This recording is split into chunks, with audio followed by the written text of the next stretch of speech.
So here's my explanation on how the law of attraction works. Your thoughts and emotions attract similar, even stronger thoughts and emotions, eventually manifesting in your life.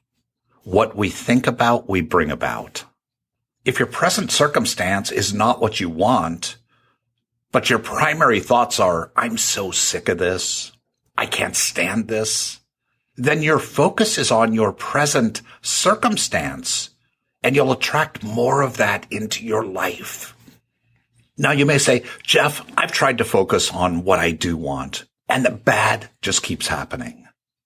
My first thought or reaction would be, do you recognize that you just said the bad just keeps happening?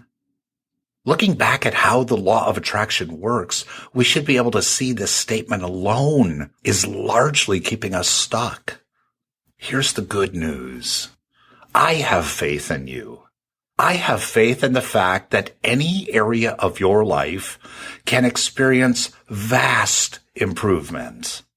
And I have complete faith in the law of attraction and the principles behind your thoughts and my thoughts.